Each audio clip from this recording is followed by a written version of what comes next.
بسم اللہ الرحمن الرحیم۔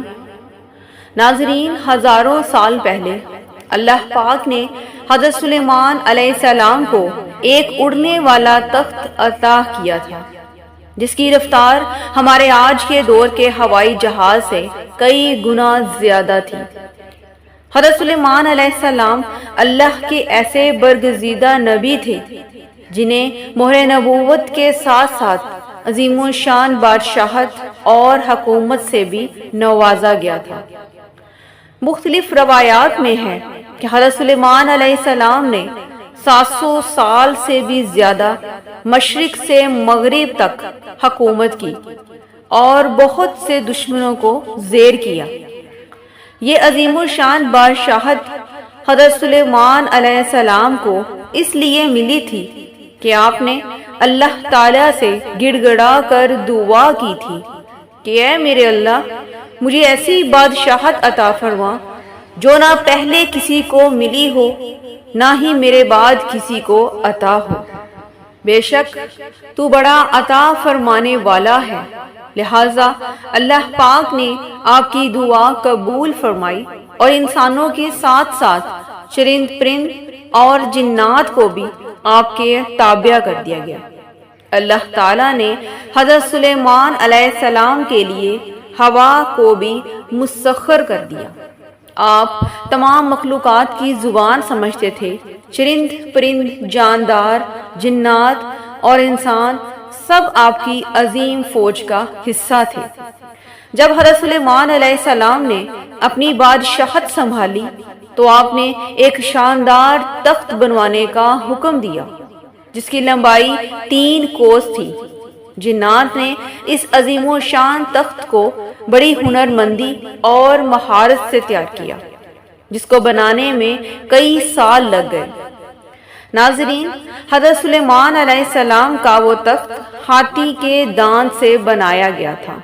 اس کے علاوہ اس میں لال، فیروزہ اور زمرد جیسے قیمتی پتھر بھی استعمال ہوئے تھے اور اس کے چاروں طرف سونے کی اینٹیں لگی ہوئی تھی۔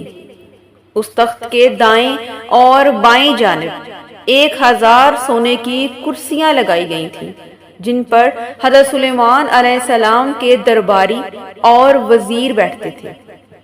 جب حضرت سلیمان علیہ السلام اس تخت پر تشریف لاتے تو تمام پرندے تخت کے اوپر اڑتے ہوئے آپ کے سر پر سایہ کر دیتے تھے۔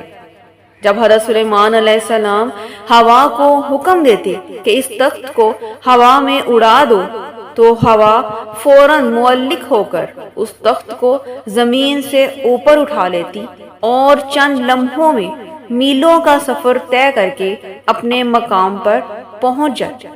حضرت سلیمان علیہ السلام اس عظیم الشان تخت پر بیٹھ کر چند گھنٹوں میں ایک ملک سے دوسرے ملک کا سفر طے کر لیا کرتے تھے، جیسے کہ قرآن مجید میں ارشاد باری تعالیٰ ہے، اور ہم نے سلیمان کے لیے ہوا کو مسخر کر دیا کہ صبح کی منزل مہینے بھر کی ہوتی تھی اور شام کی منزل بھی۔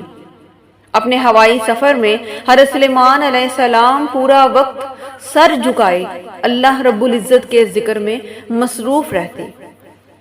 حضرت سلیمان علیہ السلام کے تخت کی ایک بڑی خوبی یہ تھی کہ جو بھی اس تخت پر بیٹھا ہوتا تھا اسے محسوس ہی نہ ہوتا تھا کہ تخت کتنی تیز رفتار میں اڑ رہا ہے۔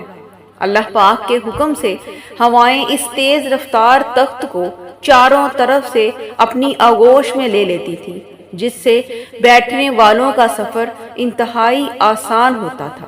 ایک دفعہ حضرت سلیمان علیہ السلام اپنے تخت پر بیٹھے آسمان پر اڑ رہے تھے کہ ایک جن آپ کے پاس آیا اور کہنے لگا، اے اللہ کے نبی، زمین پر بابل کے مقام پر ایک جنات کا گروہ ہے جو انسانوں پر بہت ظلم و ستم کرتا ہے، اور وہ جنات ان معصوم انسانوں کو اپنی طاقت دکھا کر یہ ظاہر کرتے ہیں کہ ان کے پاس بھی غیب کا علم ہے، جس کی وجہ سے لوگ گمراہی کا شکار ہو رہے ہیں۔ جب حضرت سلیمان علیہ السلام نے یہ تمام باتیں سنی تو فوراً ہوا کو حکم دیا کہ تخت کو شہر بابل کی طرف موڑ دو۔ جیسے ہی حضرت سلیمان علیہ السلام ان جنات کے علاقے میں پہنچے تو ان سے کہا کہ تکبر میں رہنے والوں اللہ سے ڈرو، لیکن وہ جنات کا گروہ حضرت سلیمان علیہ السلام کی طاقت اور اختیارات سے ناواقف تھا۔ ان میں سے ایک جن نے کہا کہ ہم کسی سے نہیں ڈرتے کیونکہ ہم صرف اپنی مرضی کرتے ہیں۔ اس کے بعد مختلف جن حضرت سلیمان علیہ السلام کے تخت کو چاروں طرف سے گھیر لیتے ہیں اور کہتے ہیں کہ اگر تو واقعی سچا ہے تو ہم سب کو قید کر کے دکھا۔ یہ بات سنتے ہی حضرت سلیمان علیہ السلام کو شدید غصہ آ جاتا ہے۔ غصے میں اپنی عصا اٹھاتے ہیں تو ہوا اور مٹی کا ایک عجیب و غریب طوفان آتا ہے جس سے لوہا نکلتا ہے جو زنجیروں میں تبدیل ہو جاتا ہے۔ پھر وہ زنجیریں وہاں موجود ہر جن کو جکڑ لیتی ہیں اور وہ تمام جن زمین بوس ہو جاتے ہیں۔